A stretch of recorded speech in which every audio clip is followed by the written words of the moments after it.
Hello दोस्तों, नमस्कार। तो मेरा नाम मुकेश है। आज के सेशन में हम जिक्र करेंगे, यानी कि आज का सेशन का हेडिंग है रसिया अब सुरक्षित नहीं, ढह गया अब सुरक्षा कवच। यानी पुतिन का सुरक्षा कवच जो है से ढह गया, क्योंकि रसिया में आप जानते हैं कि रसिया के राष्ट्रपति पुतिन है। आप अभी जिस प्रकार से देख रहे हैं कि पूरा वर्ल्ड में युद्ध का माहौल किस प्रकार से बना हुआ है, तो सबसे पहले मैं आपको थोड़ा सा पीछे का अपडेट दे देता हूं। आप जानते हैं कि रसिया और यूक्रेन वॉर पहले से चला आ रहा था, लगभग 4.5 साल होने वाला है ये दोनों युद्ध का। लेकिन अभी जो युद्ध चल रहा है अमेरिका और ईरान के बीच में, ये ऐसे युद्ध है जो हम लोग को ज्यादा नुकसान कर रहा है। मतलब हमारे घर तक, हमारे पैकेट तक पहुंच गया है। इसलिए हमारे यानी अब तो ऐसा स्थिति आ गया है भारत में भी, क्या भारत के प्रधानमंत्री भी कह चुके हैं कि सोना मत खरीदो, विदेश मत जाओ, और कम से कम खर्च करो एनर्जी का, और मतलब खाने पीने के सामान जो जिससे आप बनाते हो ऑयल का कम यूज करो। तो आप इससे ज्यादा प्रभावित है, इसलिए पहले वाले वार को भूल गए हैं।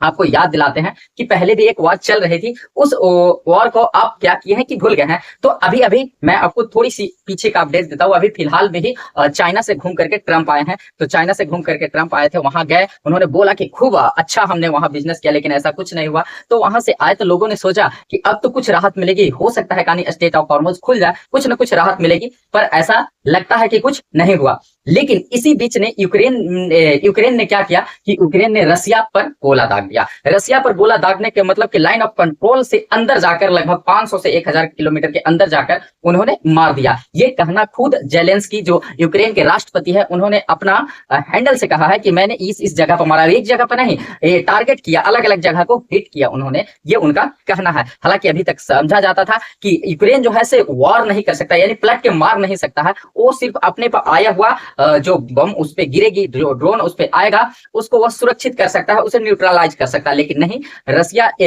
यूक्रेन जो है इन 4 सालों में इतना डेवलप हो चुका है कि वह अब रसिया के अंदर घुस करके मार कर रहा है। अब पहले भी यूक्रेन के राष्ट्रपति जेलेंस्की जो है अमेरिका से कई बार तक लॉन्ग रेंज का मिसाइल मांग चुके हैं, लेकिन बाइडेन सरकार ने भी उन्हें नहीं दिया, और नहीं ट्रंप सरकार ने भी उन्हें नहीं दिया। क्यों कि रसिया के राष्ट्रपति जो पुतिन है, इन्होंने धमका रखा कि अगर जो किसी ने दिया इसको लॉन्ग रेंज मिसाइल, तो मैं तो उसको भी समझूंगा कि वो भी इस युद्ध में शामिल है, उसे भी मारूंगा। तो इस प्रकार से डर के चलते नहीं कोई दे रहा था। तो आइए इस पे हम बात करते हैं। अब हाँ, यहाँ तक कि रसिया के उस S-400 जहां रखा हुआ था हैंगर में, वहां पर भी जाकर ड्रोन हमला होता है। देखिए आजकल के जो है युद्ध में ड्रोन का सबसे ज्यादा क्या कहे तो विस्तार हो चुका है। यानी कि पहले तो बोला जाता था कि एक पर एक मिसाइल बना चुके हैं, helicopter, cruise missile, ballistic missile सब बना चुके हैं, लेकिन अब ये सब रह जाएगा। अब ड्रोन से लड़ाई होने लगा है। ड्रोन एक सस्ता है, हेलीकॉप्टर जैसा होता है, वो अपने अंदर वॉर हेड ले जाता है, कहीं भी आत्मघाती होता है, और कहीं भी ब्लास्ट हो जाता है टारगेट देख करके। अब तो उसमें टारगेट देख करके उसे वहां भी ब्लास्ट किया जाता है। तो आइए इसके बारे में जानते हैं। यूक्रेन रसिया में 500 किलोमीटर अंदर घुसकर हमला किया, 4 लोग मारे गए। 4 लोग मारे गए। यूक्रेन के रसिया के जो होता है क्या कैपिटल के पर भी इन्होंने वार कर दिया, राजधानी पर भी वार कर दिया, 4 लोग मारे गए। बोला जाता है कि 4 लोग में से 3 तो रशियन थे, लेकिन 1 इंडियन थे। आप कहेंगे सर कहीं कुछ होता है तो इंडियन घुस ही जाता है। जी हाँ, हम पूरा वर्ल्ड को 1/5 पॉपुलेशन लेके चलते हैं, तो कहीं नहीं कहीं कमाने खाने के लिए इंडियन लोग रहते ही हैं। तो वहां पे भी एक इंडियन का मौत हो जाता है। बताया जाता है कि एक इंडियन का मौत हो गया। लगभग 5 लाख इस युद्ध में, जो अभी जो शुरू से युद्ध चला आ रहा है, तो यूक्रेन और रसिया युद्ध में लगभग 5 लाख रशियन सैनिक मारे गए। और ये कहा जाए तो यूक्रेन में लगभग 6-6.5 लाख सैनिक वहां के भी मारे गए।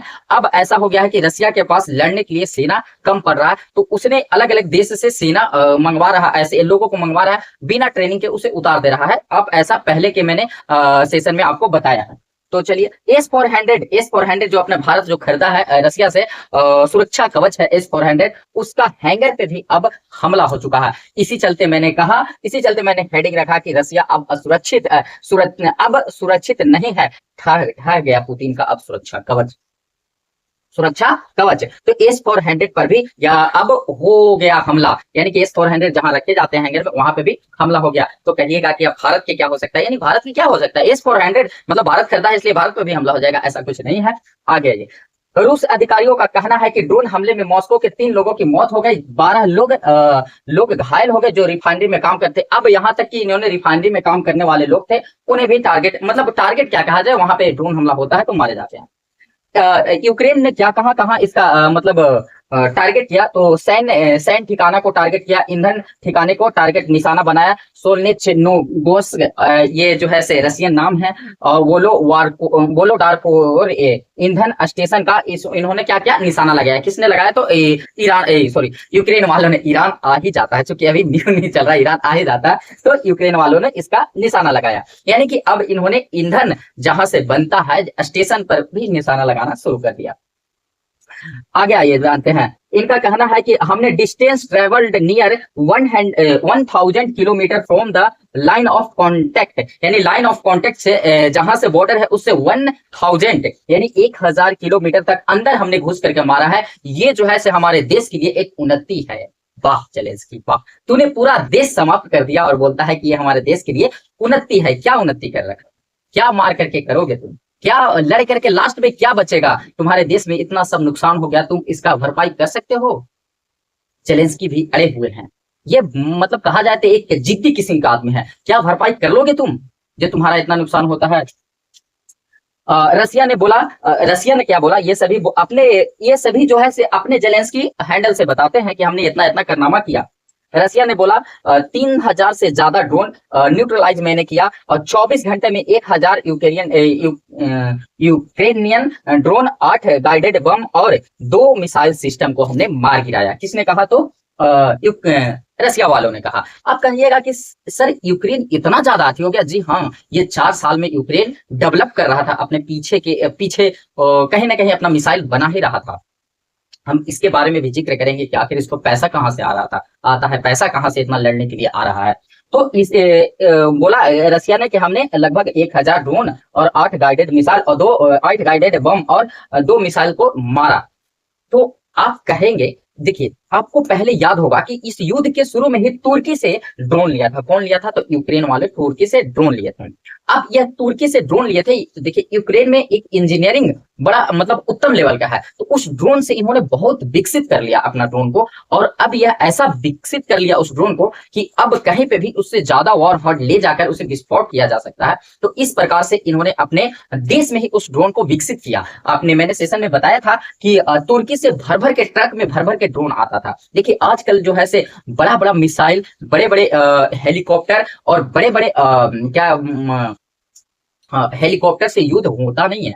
अब छोटे छोटे ड्रोन जो होता है बहुत कम खर्च में बनाए जाते हैं, छोटा छोटा होता है, ये अपने अंदर एक बड़ा विस्फोट पदार्थ लेके जाता है और कहीं पे भी विस्फोट हो जाता है। पहले तो ये कहीं पे विस्फोट होता था, लेकिन अब इसमें तकनीकी बदल करके ये लगाया गया है कि अब जहां पे विस्फोट करना चाहिएगा वहां पे ही विस्फोट होगा। तो यूक्रेन वालों ने कहा कि मैंने रसिया के जो सुरक्षा कवच था उसके अंदर लगभग 1000 किलोमीटर अंदर घुस करके उसको मारा। यानी कि उसका जो है से डिफेंस सिस्टम काम नहीं कर रहा है रसिया का, अब कोई हमें पकड़ नहीं पाया। आइए ये 2 मिसाइल कौन पकड़े गए, मारा जो यूक्रेन वालों ने बोला 2 नए मिसाइल आए। ये मिसाइल है फ्लेमिंगो क्रूज मिसाइल और एक है नेपच्यून एमडी मिसाइल। ये फ्लेमिंगो क्रूज मिसाइल, देखिए क्रूज मिसाइल मैंने पहले भी बताया 2 प्रकार के होते हैं, एक होते हैं क्रूज मिसाइल, एक होते हैं ब्लास्टिक मिसाइल। क्रूज मिसाइल होते हैं जो पृथ्वी के पैरेलल चलती है, और ब्लास्टिक मिसाइल हो जाती है जो पाथ बना करके ऊपर से पाथ बनाकर आती है।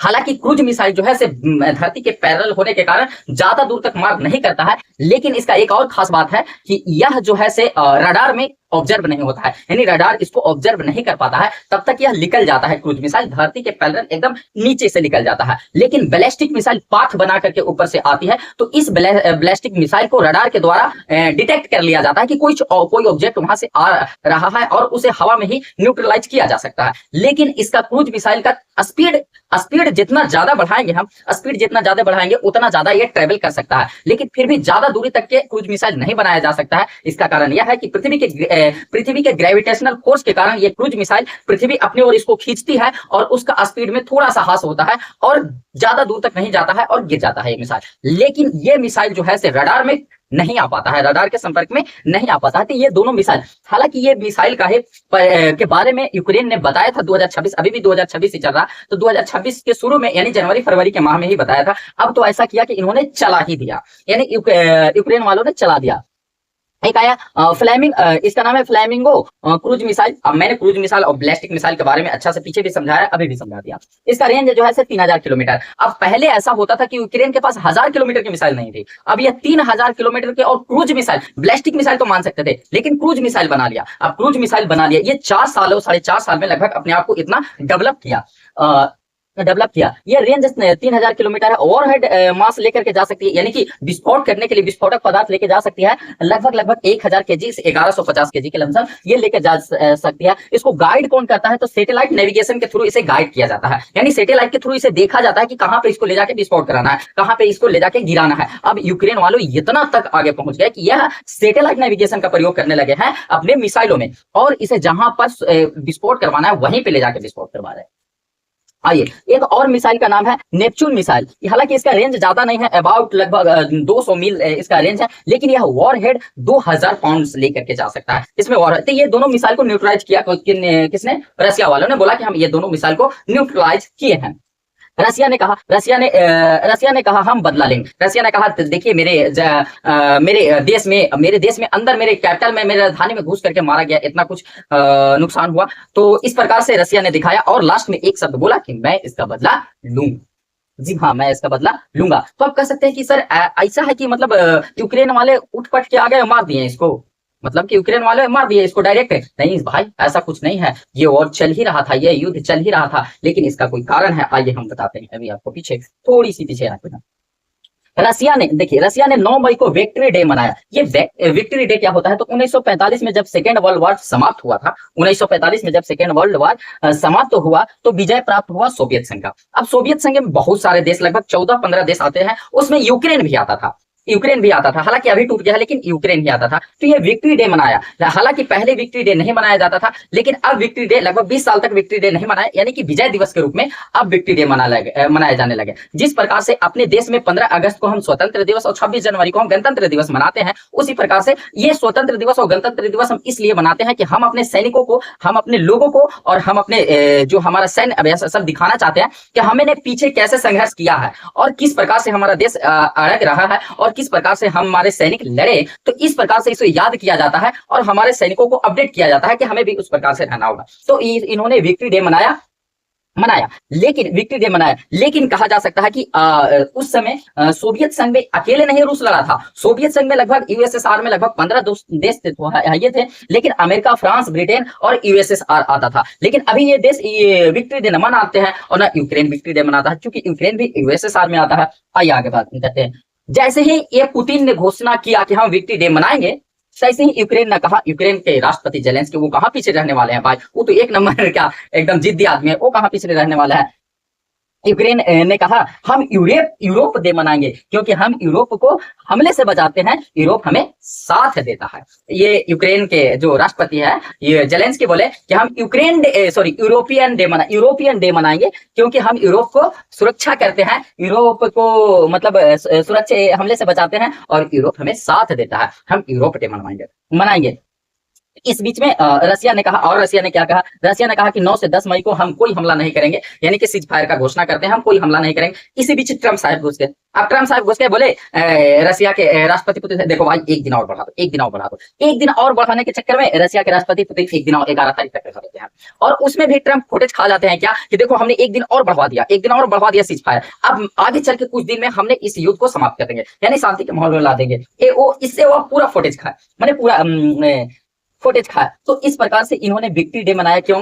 रसिया वालों ने। और जब रसिया वाले जब विक्ट्री डे मना रहे थे, तो यूक्रेन क्या कर रहा था? यूक्रेन अपने यूरोपियन देशों के साथ यूरोपियन डे मना रहा था, सभी से मिला जुला एकदम अच्छा से। ये पुतिन को अच्छा नहीं लगा, पुतिन को चुभ गया। अब जब पुतिन को चुभ गया कि तुम ऐसा कर रहे हो बेटा, रुको तुमको फिर से धोते हैं, तुम ऐसा क्यों कर रहे हो? मैंने तुमको माना कर रखा है कि ज्यादा इधर उधर खुद को नहीं, तूने ऐसा करने लगा, यूरोप डे मनाने लगा।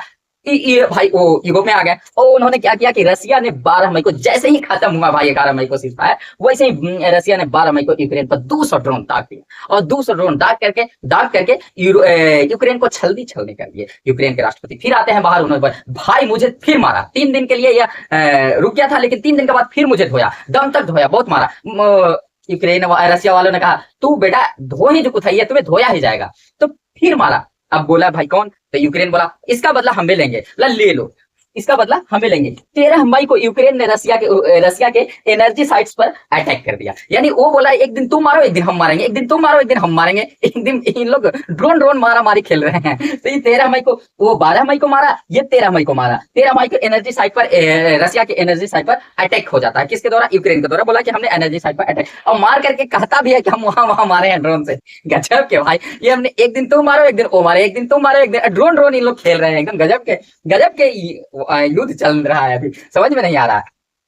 13 मई को जैसे ही यूक्रेन वालों रसिया के एनर्जी साइट को मारा, फिर से लेकर के आता है 13 मई को रसिया ने 800 ड्रोन दाग दिया। किसपे? यूक्रेन। फिर यूक्रेन के राष्ट्रपति निकल के आते कि देखो फिर मुझे मारा, 800 ड्रोन दाग दिया, फिर मुझे छेद कर दिया, चलनी कर दी। मतलब अब युद्ध भी हो रहा है तो उसमें भी मजा आ रहा है, इंटरेस्ट आ रहा है। यानी कि फिर 13 तारीख को एक दिन, मतलब एक दिन तुम मारो एक दिन हम मारेंगे, तुम मारो, ऐसे चल रहा है। तो फिर से मारा। अब इसी को उपलक्ष्य में लेकर के ये यूक्रेन इतना बड़ा, मतलब 2026 का सबसे बड़ा हमला कर देते हैं। किस पे? तो ये कर देते हैं रसिया पर, यूक्रेन वालों ने।